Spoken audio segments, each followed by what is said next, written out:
Okay, this is Ed, aka Hey Cooley. I'm the creator of Chromatos. I wrote every single line of code in the app, and I haven't had much time to do a full-length video to explain everything about the app and how to use it, so that's what this is. So buckle up and strap in, because we're going to cover every single possible corner of the app, and also some tips and tricks, some interesting techniques that you might find useful. So we find ourselves here when we launch Chromatos on the start page. This is the initial patch, the init patch. This is where you begin. So let's first look a bit at the user interface. So it's a little bit like a YouTube or something like this, where you can tap on the screen anywhere and all the controls are hidden. That reveals your artwork so you can see it completely unobstructed. Tap again, it comes back. The control panels down at the bottom are what you're going to mostly interact with when creating your art piece. We've got generators on the left and right, and the mixer in the middle. We can tap any of these buttons to hide or show them. And then the last main point of interaction is the main menu button at the top of the screen. This has your kind of jumping off point to all of the main actions you might want to take. So if we want to mess around with some stuff, do some things, blah, blah, blah, we don't like what we made, we can always go here, hit new. It will ask us to confirm, and we can say reset back to where we started. The other thing we can do from here is we can tap here to take a screenshot. That saves a screenshot of what we're currently viewing to our photo library. You can also hit the record button. That will record a video. You'll see that indicated by the red dot over here. You can always press this red dot to stop the recording, or hit the stop button. And when you're done recording, it gives you the options of what you want to do with it. Usually the best thing is to tap save video, and that will save it to your photos and videos library in the Apple Photos app. The other thing you can do from here is you can access the library. In the library, you see all the preset patches and anything that you've saved here. You can tap on a patch. You can see when it was created, when it was modified, what version of Chromatos it was made with, what system it was made with, the pixel format. You can even rename it from here, delete it, share it. Factory preset patches cannot be deleted or shared, but all others can. And then you can go here to the tag editor, and we can add a new tag. Now we see 2 tags here. From the library, I can tap on the test, and now I see everything tagged with test. You can type the name of something to search, typical app stuff, filtering by these things. Tap the arrows here, we can sort by the created date, modified, or the name.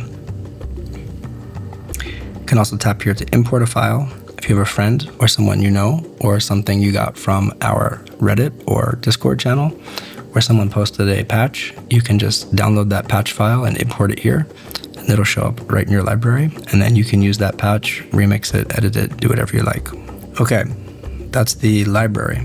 So let's say we create some artwork here. I don't know, let's just do something different for an example. We're going to change this to blue, and we say save. Now we have a save screen. It will automatically suggest a name for us. You can either cross that out and type in your own name, or you can roll the dice again and get some other suggestions. You can cancel or save as new. And now it shows the name of the patch here in the top left corner. Let's say we wanted to make some changes to the other generator. Make this yellow. Let's say we want to save this one now. Since we had already saved it before, we have an option to replace the one that we saved already, or to save as new. So let's say save as new. We go back to our library. Now we see the 2 that we created here. But if I don't like these, they're too boring, I'm going to hit delete and delete it. Now it's gone from the library. But if I did like it, I could just hit share, and then I could save it to my files, airdrop it, send it over Telegram, messages, WhatsApp, whatever you have on your device. Okay, let's go back to our starting point. Now, let's talk about what these things are on the bottom, the generators. There's 2 generators going right now. One of them is white, one is pink. I'm going to delete pink one. Now we just have the white one. I'm going to hide the mixer. So we're just focused here on this one generator on the left. And I'm going to scale it out a little bit. So we've already got some modulation going here on the size parameter. So what I'm going to do is just tap this and hit reset just to remove that. Same thing with the scale, same thing with the rotation, just to get us back to the most clean slate possible. And let's change the color here so we have a little bit something different. It's a little bit more contrast to what the controls are showing, like a nice purple. Okay, so we have generator A. We can tap this first tab here and it shows us a list of available generators. Because this is highlighted in this cyan blue, that means that's the one that we're using right now. And we see the icon is there, so that means we're using lines. We could change this to a different generator type, but we'll get to that in a moment. Now let's just focus on lines. Every generator has more or less the same kind of base parameters. So the first one is the level, which is just the brightness or the opacity of this layer. Color. We can open the color. We can choose a color from here. This is the color picker that Apple gives us in their API by default. So there's a few different ways you can choose your color. You can play with opacity if you really want to. I'd recommend not using opacity though, because we can just use the level, and the level gives us more options for modulation and things. Grid, sliders, you can type in hex code, however you like to use color. This may change in the future, but for now, this is what we have. Scale, we kind of covered, zooms everything in and out. Rotate, rotates things either minus 180 degrees or positive 180 degrees. You'll notice that the parameters like scale are what's called unipolar, which means they just go down from the smallest value to the highest value. Whereas rotate kind of goes from the left and the right. It has a little divot in the center. Certain parameters make sense to go into the negative range and positive range. Some are just 0 to 1. The next thing we have is X, which, because of the way the lines work, X doesn't really do anything with the current configuration. It's based on some other things being active, which I'll show in a moment. Y just moves everything along the Y-axis, which is up and down when the rotation is not applied. Smooth will smooth the lines out. And size is the thickness of the lines. And then if a generator or effect has additional parameters, you'll see a little arrow here on the side. You can tap that and you can access the next page. And that's where you'll be able to see the other parameters. So the first one we have here is the wave frequency. So we can turn this up, and this is going to increase the frequency of a wave pattern in the lines. And this works in conjunction with the amplitude. So if there's no frequency, amplitude does nothing. And if we have a wave frequency active, only then will the X parameter have an effect. We can turn this back down. The next thing we have is a polar parameter, which kind of slowly morphs things from a Cartesian coordinates plane, X and Y, into a pi-based polar coordinate system,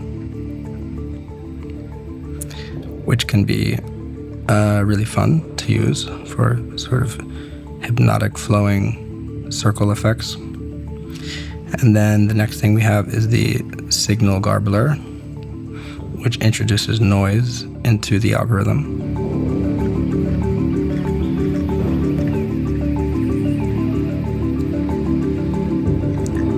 And the SG shift shifts it along a three-dimensional z-axis, which creates a morphing, flowing look.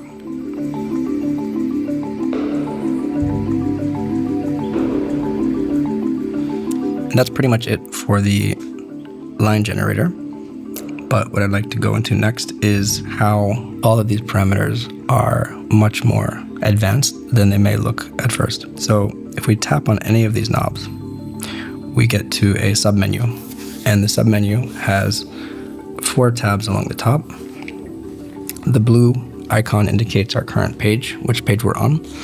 This is the parameter detail page. So from here, we can hit reset to reset back to the default value. We also have a fine tuner, which allows us to fine tune adjustments. And it's a little bit coarsely grained right now, but we can hit this little plus button to zoom in so it's more fine grained. We can hit it again to go in even further to the point where it's almost not perceptible what it's doing. You can always hit the minus to go back out. And from the screen, you can always hit this reset button in the middle, and this will reset the value back to whatever it was when you first opened this menu. Now, fine tuning is a very important aspect of Chromatos because there are a lot of adjustments that can be made, very, very small adjustments that have a big impact. And the results are very different depending on how much of an adjustment you make. Okay, let's move on to the next tab, which is the modulation tab. So this is for time-based modulation. The first knob that I'll talk about here is the rate knob, because the rate knob is what activates the modulation. If it's not activated, none of the other parameters do anything. So first we activate rate, turn it on. And then instantly we'll start seeing some motion here. And what is that doing?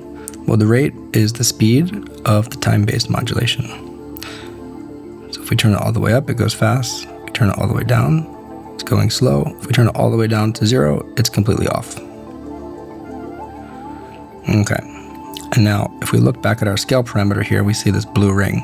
And the blue ring indicates the boundary of the modulation, like where it's going to start and where it's going to end. And this little green dot that's moving indicates the current value at this current moment in time.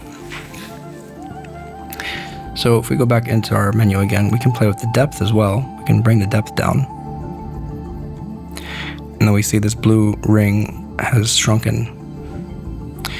And the modulation is still moving, and it's going back and forth, but it never goes past where the blue line is. And it's always going to be relative to where the knob is. So right now our knob is at about 3 o'clock. You see how the blue line moves with it?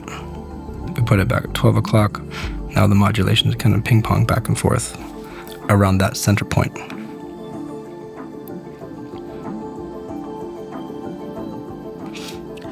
The next thing we can play with is the polarity.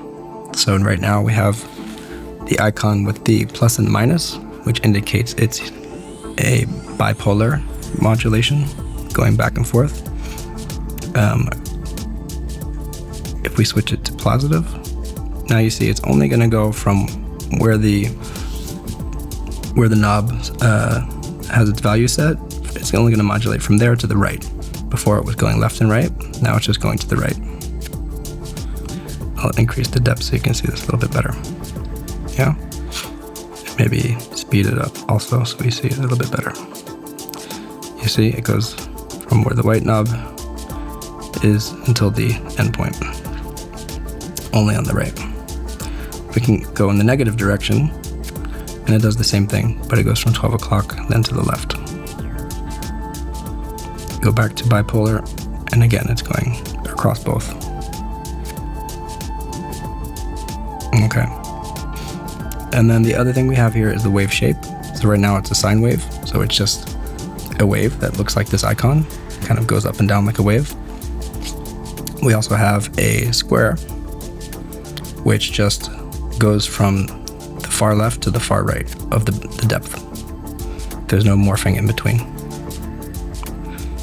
The next option we have is a ramp or a sawtooth going up, and it goes from the left to the right, and then it starts over again.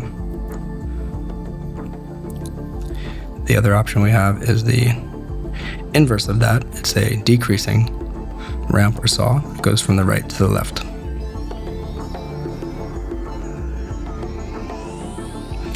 Then we have the random wave, which is actually not a wave at all. It's just a series of random values. So there's no morphing in between them. It just chooses a random value each time, and it jumps to that position.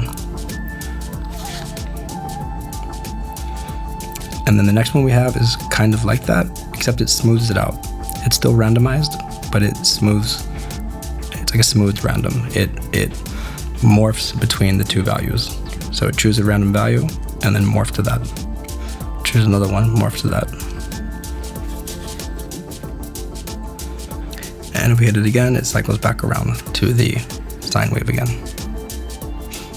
And the only other control here is the rate multiplier, which is just a convenient way to double the rate, or triple, quadruple, 8 times, 16 times, and reps back around to fractions.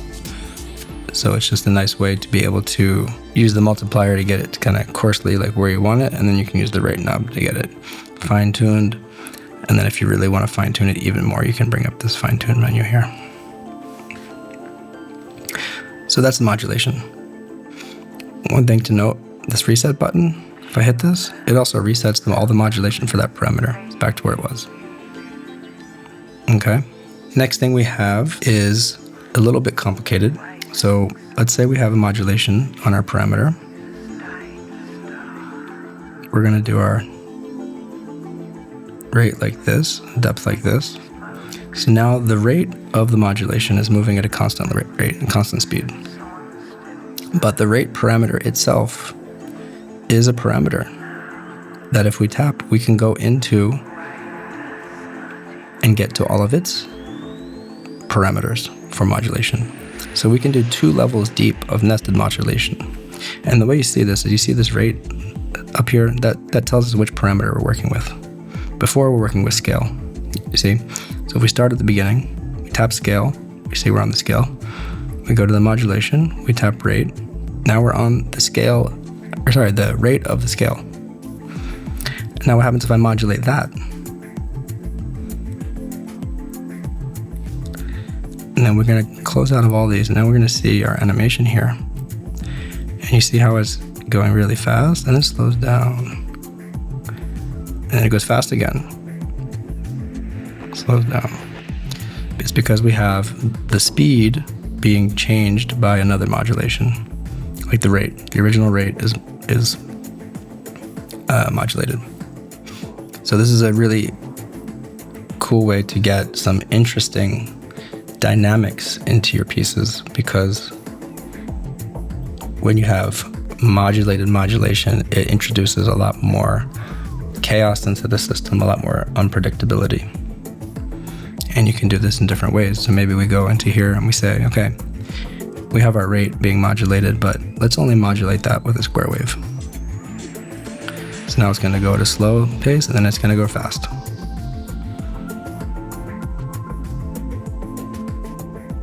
So you can get some really crazy results with this.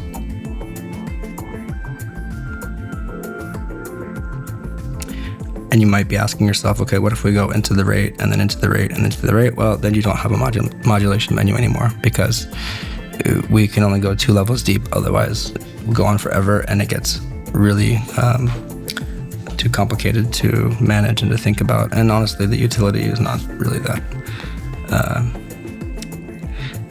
valuable. Okay, so let's go back to our scale. Reset back to the beginning, and that's everything that you need to know about time-based modulation. That's how everything works. Now, we did that. Let's go to the next one, which is audio-based modulation. So let's say we wanted to move these lines based on my voice. We can activate the audio modulation. Cool, we turned it on, but it's not working. Why? Okay, let's go into the settings here. And in the settings is where you can configure everything.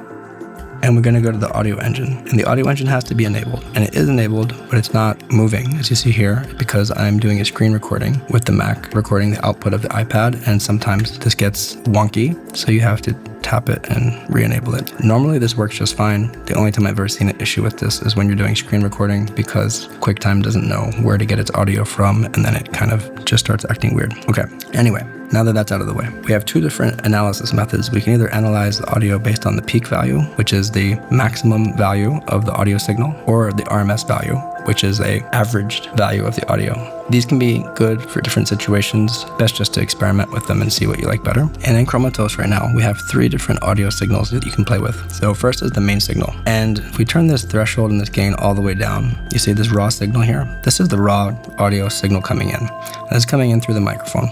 And the raw signal is just completely the raw signal without anything happening from Chromatos. And then the gain adjusted signal is what it looks like if we turn up the gain.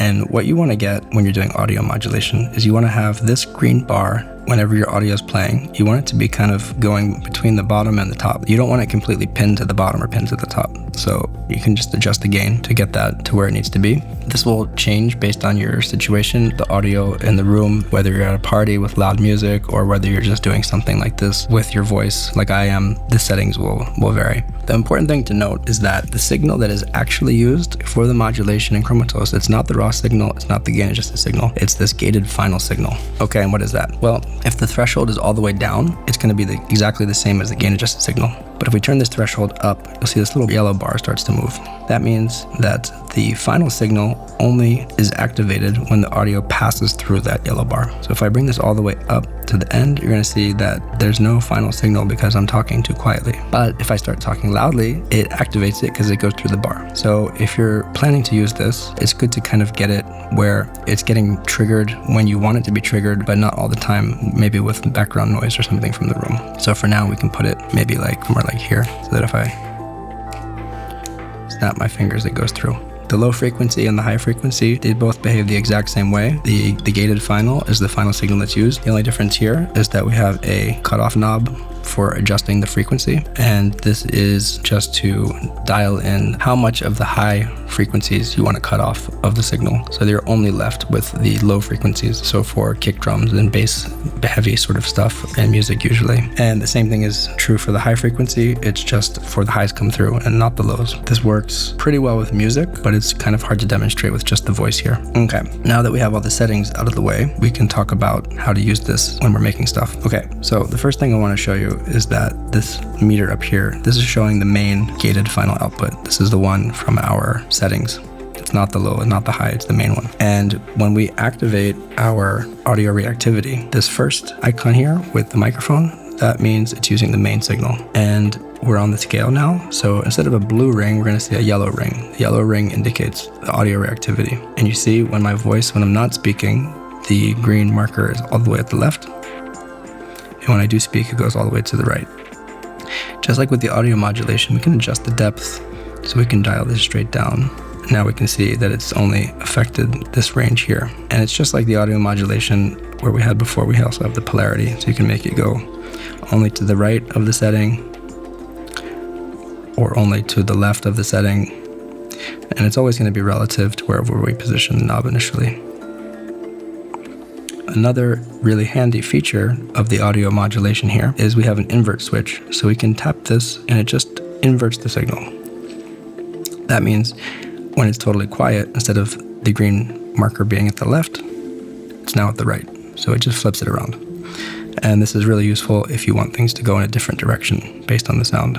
And we have two different types of audio modulation. So this type that we're dealing with now is a follower mode. And the sensitivity here, it just kind of dials in how sensitive everything is to the audio coming in. But we can switch the mode to the envelope mode, which behaves differently. This is where that little yellow bar comes in from the settings. If you remember, over here, this little yellow bar. So now, when we're in envelope mode, the audio modulation only gets activated when the green bar passes through the yellow bar, like this. So watch, I'll demonstrate. Again, it's a little bit hard with the voice, but... And the attack and the decay, just like on an audio synthesizer, if you're familiar with these, attack is how long it takes to reach the peak value, and decay is how long it takes to fall back down to where it started.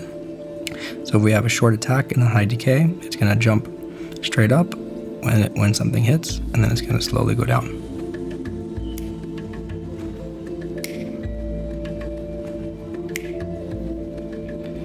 We can bring the attack up a little bit. Now it's going to slowly rise slightly and then take longer to go down.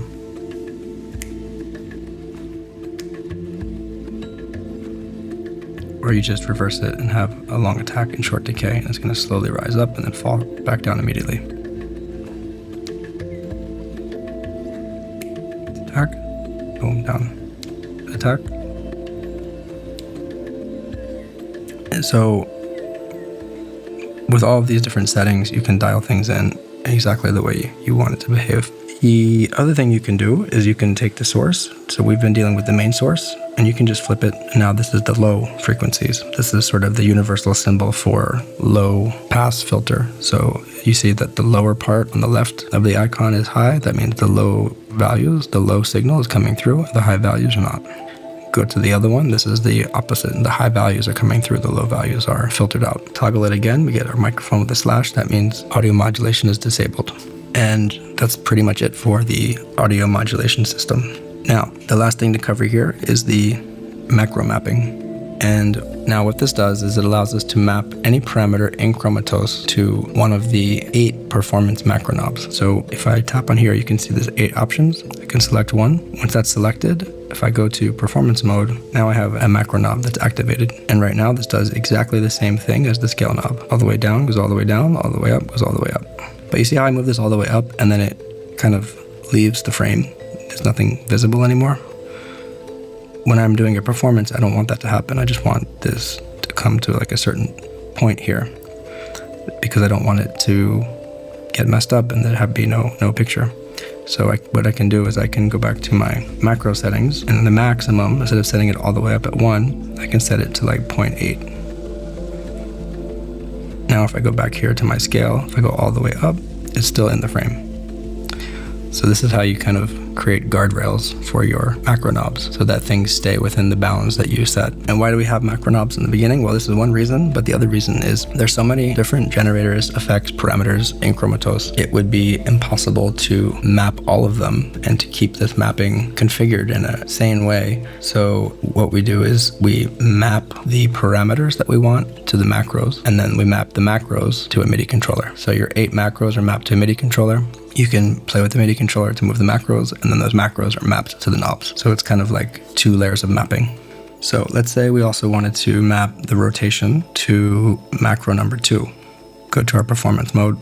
Just as expected, we have a rotation knob. It does exactly the same. Okay, so now we have scale, we have rotation. There's not much too interesting about that.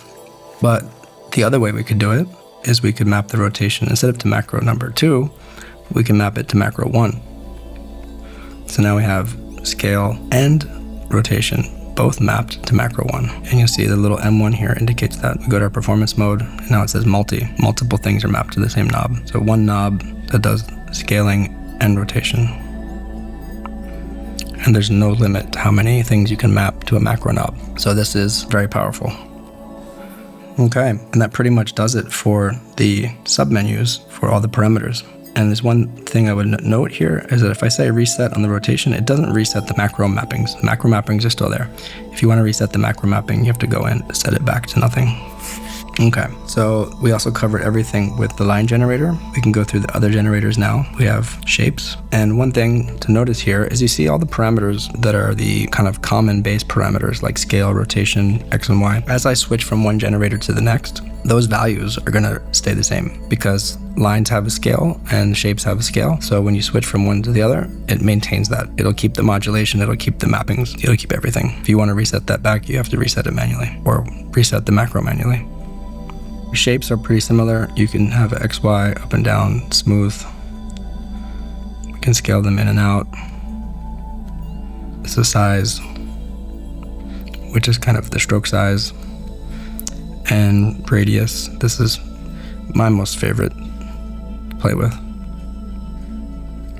And then there's a button here to select the shape. So we have stars, triangle, square, pentagon, hexagon, octagon, and back to circle. Next thing we have is a grid. I'm going to reset these back so that our scaling is centered again. Grid size is fun to play with. You get interesting checkerboard patterns. It also has a polar coordinate thing which behaves slightly differently, but is also fun. Next one we have is the orbit, which is quite unique. What this does is it generates shapes on the screen, and it allows you to specify how many with the count. So you can see here when you do the fine tuner, you can see the number is 0 to 2, 3, 4, 5. And then you can spin them around with the spin parameter. And you can use the growth parameter to have them kind of zoom into the screen. So this one's always fun to modulate the growth and a little bit of spin. Bring the count down a little bit. This also has an SG to garble it a little bit. And this is also nice to use it with the squares. I like this one. Another thing you can do is you can take the size parameter and you can crank it all the way up with the rate.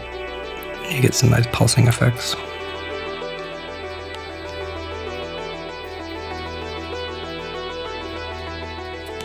That's the orbit. Next up we have cymatics. I covered this in the video with the Chromatos version 1.1 release, so I won't get too much into this now. Just know that it's a simulation of sound waves vibrating a material. And on the second page is where you get these parameters for this simulation, which is really fun to play with.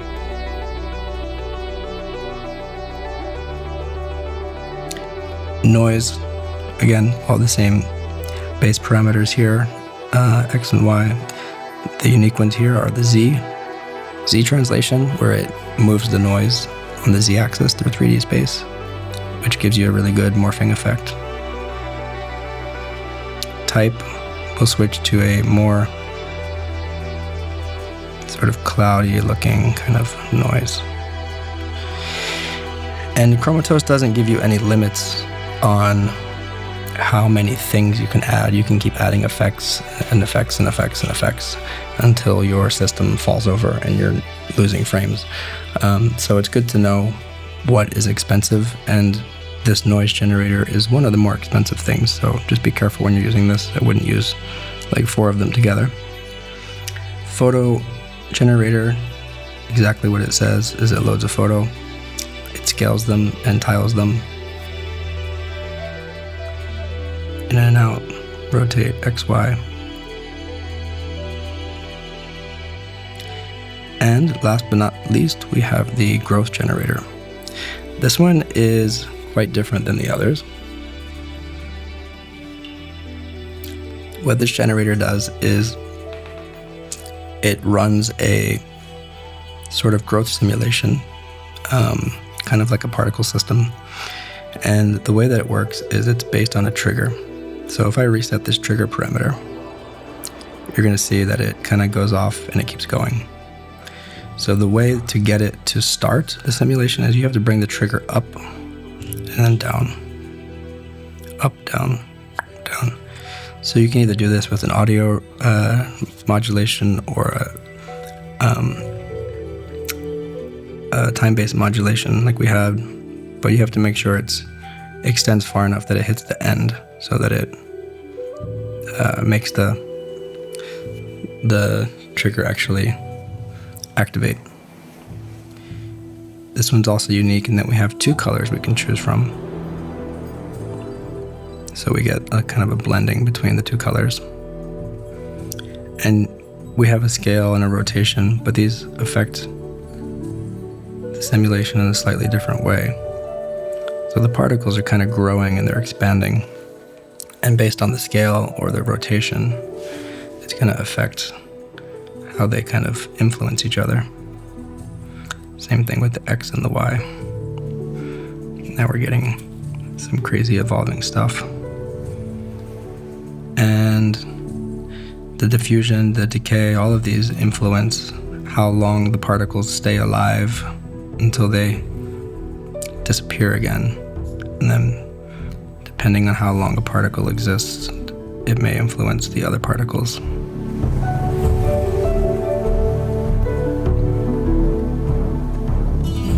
Decay is how quickly it decays. So this is something that is just fun to play with and explore. There's really no science to it, I wouldn't say.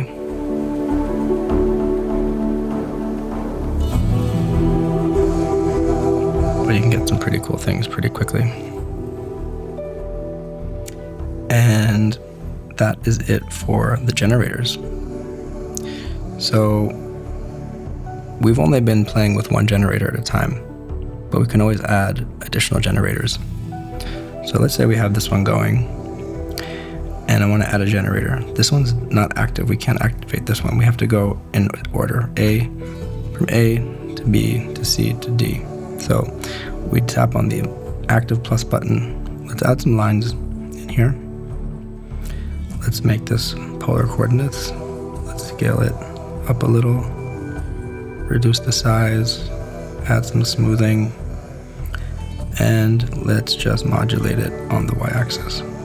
Yeah, there's one thing I forgot to tell you.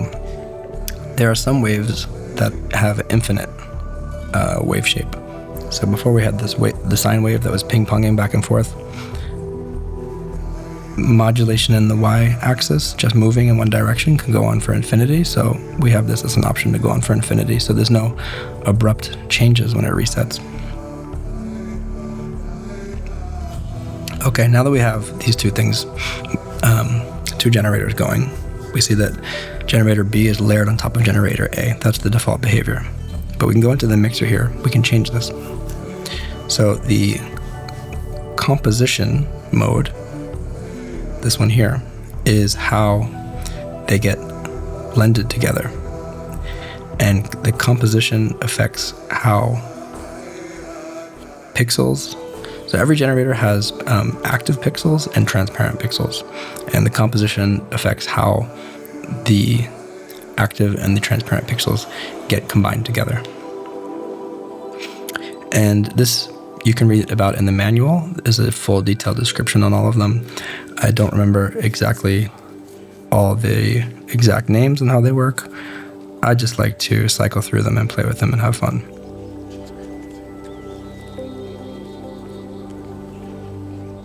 If you've ever used Photoshop or a photo editing software, it's exactly the same kind of principle. Maybe let's change the color of this one to more of a deep blue. And then I can show you something a little bit more interesting here. Okay, so the composition is how the pixels, active and transparent pixels, are blended. The blend mode is how the colors are blended together. So the plus adds the colors, minus subtracts, the times multiplies, and then this one is the difference. So it's always fun just to experiment with the different blend modes, just to see what you get.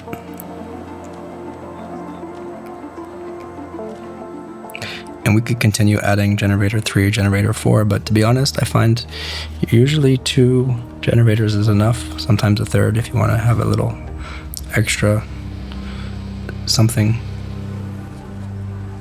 And this is just 2 generators. We haven't even touched effects yet. And then effects is where everything really comes to life. One other thing, we have here a global BPM. So all the modulation is based on time, is a time-based system. So the global BPM, this is the same kind of beats per minute as in music or as in a DAW software. By default, it sets to 120. We can dial this up, and then all the time-based modulations will increase in speed. We can dial it down, and they all slow down. If you bring it all the way down to 0, all the modulations stop. The simulation, that with this, what you're seeing with this movement now, is still going because it's part of a simulation. It's not a modulation. But the actual modulations stopped moving. Like you see the blue bar here, the green dot, they're frozen in time. Turn this back up, or reset it. Now we're back to where we started. This can be really cool to map to a MIDI controller because then you can just turn down and slow down everything. Okay, I'm going to bring down the level here of the growth simulation. Let me replace this with a photo generator. And we're going to put our blend mode, composite mode back. And I want to load in a photo of the cat again.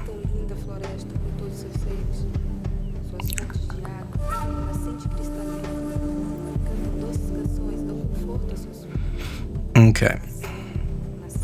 So I'm going to use a photo because when explaining some of these effects, sometimes it's easier to understand what they're doing when you're looking at a photo rather than some abstract lines or something. So every generator has a little plus button here, and you can tap on this to add an effect.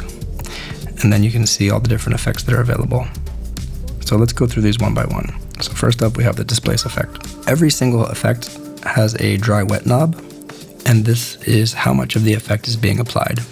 When it's all the way up, it's 100%.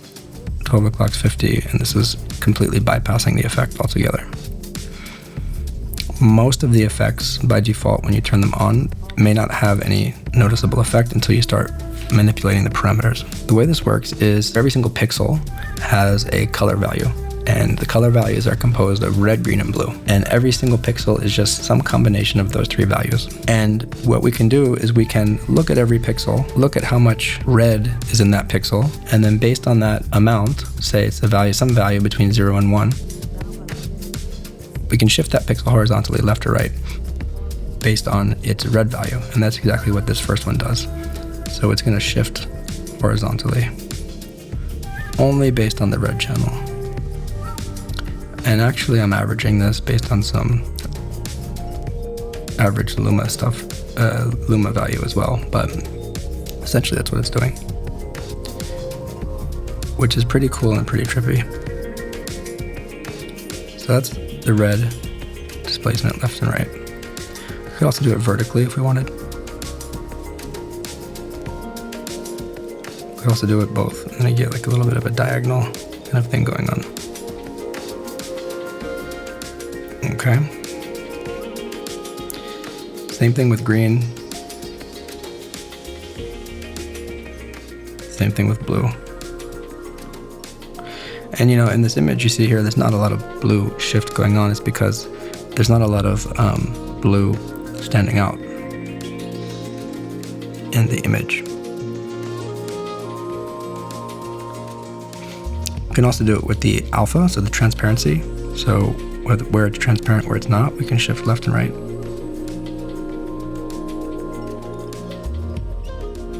Or vertically. And then we have the new value that's in Chromatos version 1.1, which is the SG amount, which just shifts everything based on the noise, which can be scaled in and out, and also shifted on the 3D axis. So what I typically like to do with this effect, well, it really depends. You can just keep exploring and find what you like best, but what can produce some pretty interesting results is just having some variation in multiple of these at the same time. And you just dial in the rate and the depth the way you like it. And again, the dry wet knob, we can turn it down and the effect is totally off. Dial it in and it's on. But if you put it somewhere around 12 o'clock, you can get a cool trippy effect going on here.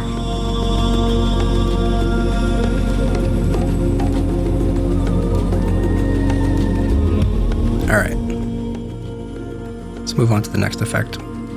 If I wanted, I could add another effect here after this effect.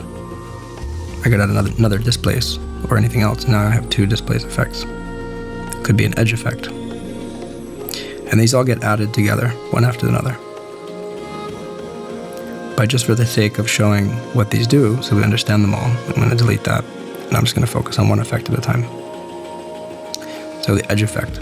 I think pretty self-explanatory. It detects the edges in the image, and it only shows the value of the pixels where the edges are. And the threshold dials in how high of a threshold you want. So a lower threshold means more of the original image comes through. A higher threshold means the edge detection is stronger. Sensitivity is also how sensitive it is. Smooth kind of smooths everything out a little. And offset will kind of offset the values a little bit so that you get a little bit thicker lines sometimes. And that's it for edge. And the basic design philosophy behind Chromatos is that we have a lot of minimal effects like this because small effects in various combinations can create really interesting, complex results. Okay, the next effect we're going to talk about is the feedback effect. This is probably the best and the most important effect in the whole system. One thing that you'll notice is if you load in a fully opaque image or you have a fully opaque pattern going, meaning there's no transparent pixels, the feedback effect may not have any effect at all. Also, this is not moving, so you don't really see any effect. But if I change the scale, you can see how it scales the image back. So feedback, this is basically this idea of having, a camcorder pointed at a TV screen, which is showing the image that the camcorder is recording, creating a feedback loop. The hue parameter can be totally off, or you can dial this up, and then every layer in the feedback gets a slight hue adjustment to it. You can also change the amount to reduce how many layers there are, which is quite similar to reducing the dry-wet. Rotation, spin everything around.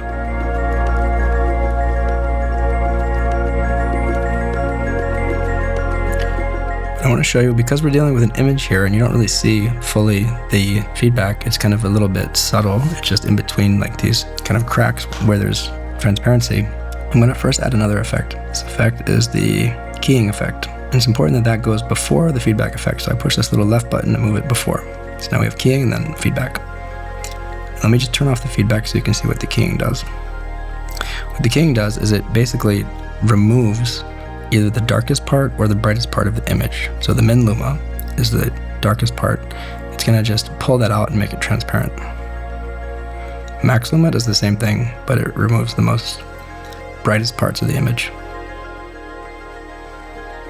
And then softness will just soften the transition. So if you have a quite opaque image like this, what you're going to want to do is either use an edge effect or do some keying on it first, just to make it a little bit more transparent. And then we can bring in our feedback effect, and it's going to have a much more noticeable effect. We can move the X and the Y up and down.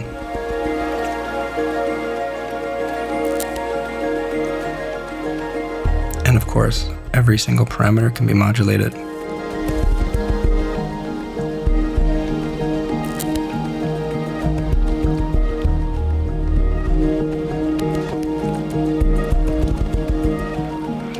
This is what I meant about fine-tuning. I want this depth to be a little bit much lower, so it's just going subtly back and forth.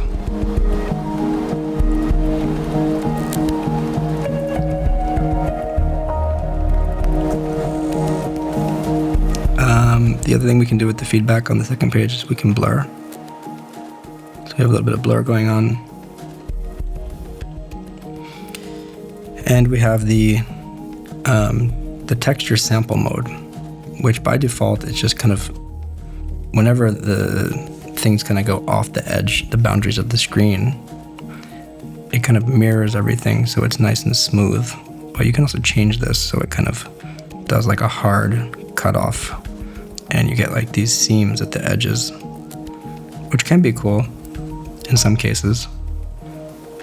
It depends on what you want, especially if you're doing rotations and things. And this one just kind of stops it at the edge and just continues on with a fixed color, which again can also be cool. Depends on what kind of look you're going for.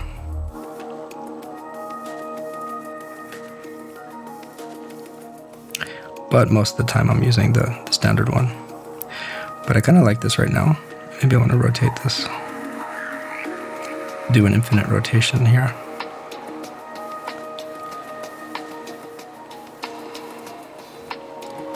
And you see, you just start exploring and playing around until you find something you like. And when you want to add some motion to the overall image, you go back to the generator. You modulate this now. Maybe we want the hue to be down, more like around here.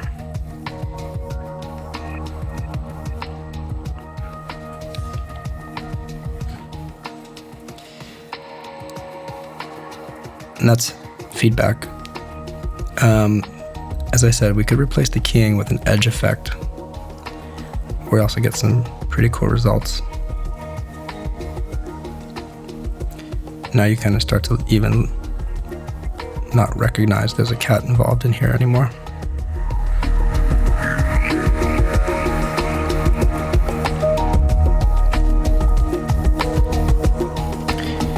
And one thing to be careful of also with the feedback is if you have the dry wet all the way up, and if you turn the amount all the way up, it's going to keep adding and adding and adding, and you might get to the point where there's no more depth to the image anymore. It's just going to completely white out everything.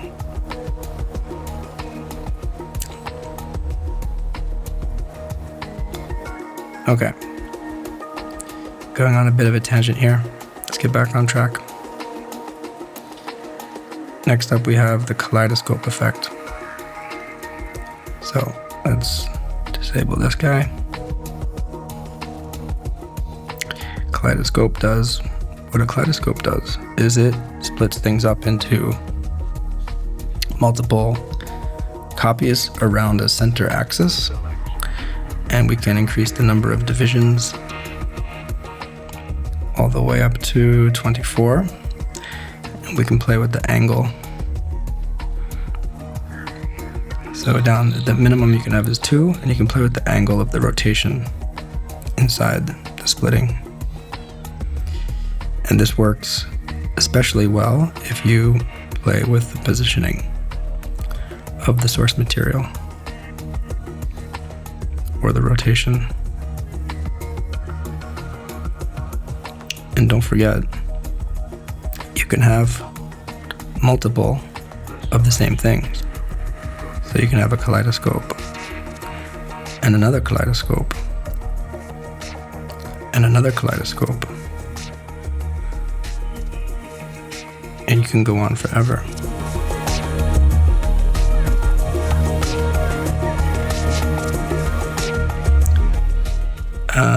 Rotation rotates things in the kaleidoscope. Oh no, sorry, that's the generator. Sorry, the angle. Change the angle and rotate things. You can move everything, the center of the axis to the X or the Y. So it's kind of moving around the left side of the screen or the right side of the screen or the top or the bottom. And that's the kaleidoscope. Quite simple, not too many options, but very powerful. The keying we already covered. Next is the levels. So levels are kind of like your typical photo editing software controls. So we can increase the brightness, bring it down, bring the contrast up and down, saturation. All the way down you get black and white, all the way up you get really poppy, crazy stuff. We can invert the colors to get kind of a negative effect. And we can increase the amount of red or decrease the red, the green, or the blue. If you bring the red, green, and blue down, you're just gonna get washed out sort of thing. Red, green, and blue all the way up. It's quite similar to having brightness all the way up. So that's pretty much how that works. There's one other really fun one on the second page. It's a little bit hidden, which is unfortunate because it's I think the coolest parameter. It's just the hue, which does a rotation of the hue in the color space. So what I always like to do is just add this onto something and turn up the rate and rotate. Now we have Disco Kitty, Instant Disco Kitty.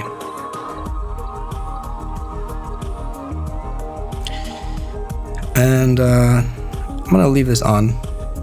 We add another one after that. Next is the reduce. And there's just two controls on this one right now. We can pixelate the image.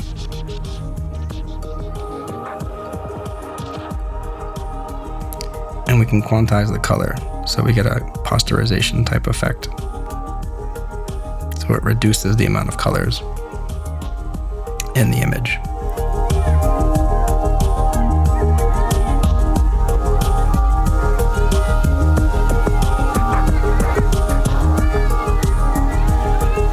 Okay, the next thing we have is a ripple effect, which maybe the best way to demonstrate this is to change the generator here to a orbit and bring the count down, bring the scale down, and I want to modulate the growth. Let's see, with a triangle.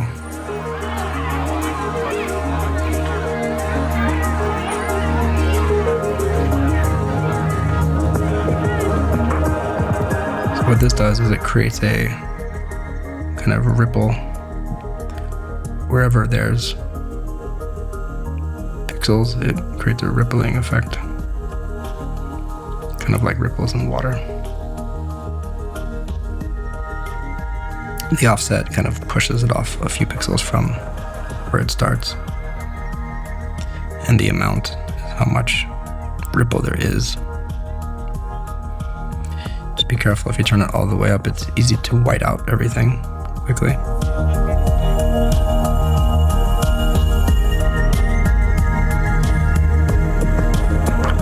That is the ripple.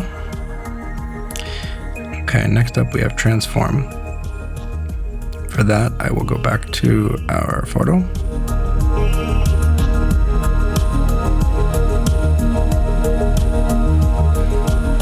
Okay.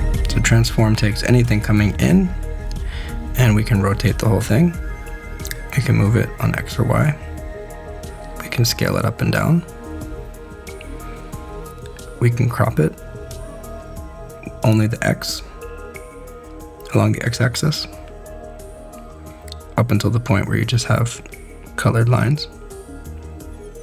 And the same thing with the Y. Again, these are cool effects on their own, but once you start combining them with others, you start getting really powerful results, and I'll show you that soon. Okay, the final effect here is the warp effect. We can flip our image around in different ways. We can mirror the image. We have an A warp, which kind of bulges or pinches the image.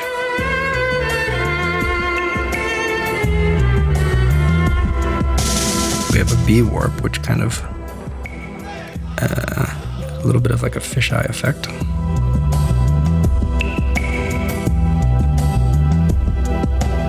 We have a twist.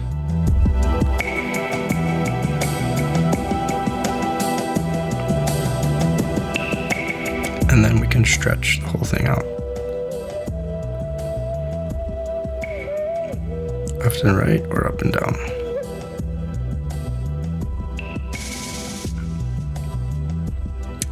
So that's it for the effects. And then next up, I'm gonna come back and we're gonna freestyle and make something completely spontaneously improvised and see what we come up with by combining all of these in practice.